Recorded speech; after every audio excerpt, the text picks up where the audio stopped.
As we wait for the governor to speak, we're going to bring in our News Center Maine political analyst, Republican Garrett Mason and Democrat Betsy Sweet. Thank you both for being here. Yeah, absolutely. Big night. Yes, it is. And obviously this is unique. Are you surprised the governor is taking this approach, Betsy? You know, I think she had to do something differently because I think there is so much pain in Maine right now, and I think we've been through some really tough times in a very short period of time. So I think it's an interesting, novel approach to, for people listening to the whole list of policy priorities and policy initiatives to really talk about the sort of heart of Maine, the spirit of Maine, where we are. And I think it allows her to give some focus on the thing that really has affected us, which is the shooting and the climate change. So I think it's a novel and I think it's a smart way to go. Garrett? Yeah, it's definitely a different approach, but I mean, state of the states for the past 10 years have been different. Governor LePage opted to send his in writing. Governor Mills is doing a hybrid approach. So, I mean, I don't know that we know what a different state of the state is, but it's always a really interesting night. I think it's a chance for the governor to use the bully pulpit to talk about what's important to her, and what's on her mind tonight, first and foremost, is the shooting and climate change. Yeah, and so she's focusing on those two things here. Within those two categories, so to speak, what do you expect her to speak on specifically, Garrett? Yeah, I mean, I think she's going to definitely address the climate change issue and how, the recent storm in December, there's a lot of coastal communities that need to be better prepared for bigger storms. I mean, we saw, houses that had been standing for hundreds of years floating off of the coast, and that's horrible, and our communities need to be prepared for that, and I think she's going to talk about that. I also think in regards to the Lewiston shooting, I think she's going to lay out her vision for how we can do better, both in law enforcement.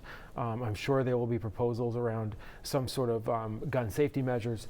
And like I said earlier, I think, Governor Mills knows the law well. She's going to come at it as an attorney general and as a governor. So I think her proposals will be interesting. Yeah, and there's a lot of conversation about Maine's so-called yellow flag law that has come into question in the wake of the Lewiston shootings. Do we think that the governor has the political capital to strengthen that law?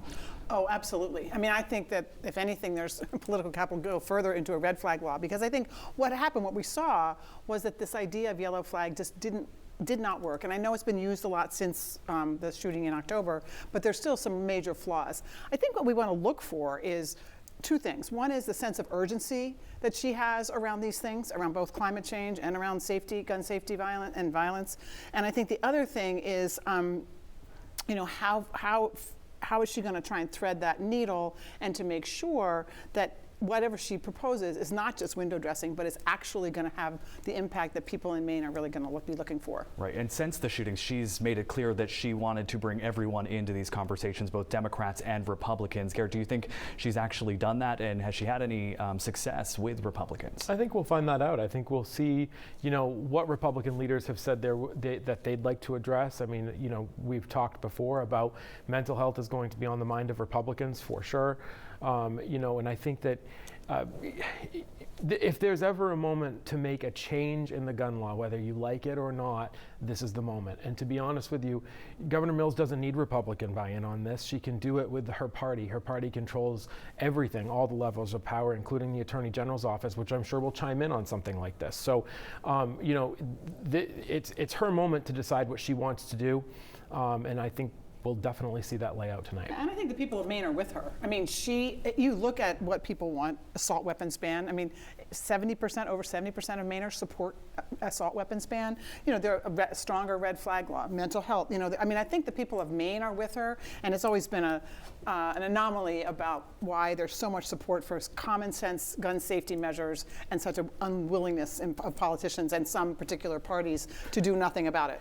Well, and that's where I disagree. I think what we're looking at here is we need to make sure that the yellow flag law is completely implemented. I think we can have a discussion about, how it was implemented with the Lewiston shooting. I think there was some serious flaws in that, and following the letter of the law and how that happens is important. I think we also need to make sure that mental health is addressed. I'm very excited to hear what the governor has to say about that. And as one of the people in said party, when I was in elected office, that was something that I cared very deeply about, was making sure that people in crisis had a place to go. And we're seeing an uptick in that statewide. Setting the Lewiston situation aside, there's a lot of people who need mental health care in this state, and we need to be cognizant and aware of that. Absolutely. So we'll see if she touches on that. And following the speech, we're expecting to hear a GOP response, as is traditional. And in this case, it's the minority leader in both the House and the Senate. Are they going to have to focus on these two specific topics, or do you expect them to take a different path, Betsy? I think they're going to pivot. Neither one of these things, well, mental health, but neither one of climate change nor gun safety has been in the wheelhouse of the Republicans. I think what we saw a little bit earlier, based on the first part of the speech, was, to me, a disappointing resuscitation of some national talking points about immigration and some things that aren't really on the mind of Mainers right now. So I'm hoping that they will address the things that she actually talks about. I think they're going to focus on the economy. I think a big conversation is how much of this $265 million is going to be spent versus how much is saved versus how much is returned to the taxpayers. That's a big question. And, in my view, we are hurting, and some important investments need to be made. This is a pivotal moment for some transformational investment, and that's what I'm going to be looking for. Garrett? It's difficult to deliver a rebuttal, especially in the way that the governor has laid out her ideas tonight. In a written form that most people at home are not going to see, and with the public version that we're seeing tonight, vastly different subject matters. So I don't know that it's so much as pivoting, is that they're going to have to hit it all. And so, that we'll see what their message is tonight, what the leaders have to say. Tough spot to be in for them. Absolutely. And we're going to take a live look at the House floor right now. You can see we have a sign language interpreter prepared, of course, in the wake of the Lewiston shootings. Everyone has kind of had important conversations about ensuring that we're doing better as broadcasters, as journalists, as public officials in communicating with our deaf communities, many of them tied to the tragedy in Lewiston. You can see the governor has not taken the podium there just yet. But Betsy, can you give us just an idea of what it's like to be on the floor in there on a night like this? Yeah, they're gathering together. There's lots of informal conversation. I think there's lots of anticipation about what the governor is going to say. We can see that Rachel Talbot Ross and President Troy Jackson are at the podium. They will welcome the governor in. There's a little pomp and circumstance that goes along, which is a good thing.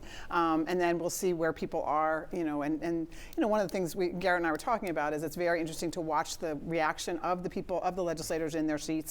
Are they clapping? Are they standing up? Are they rolling their eyes? What are they doing? And so those of us who are political hacks like to watch and see, exactly what the kind of response is, because that's going to indicate what kind of sledding this proposal is going to have going forward. Yeah, and I think, as somebody who has sat on the floor, it's interesting to be in there and see the grandeur of the People's House. All right.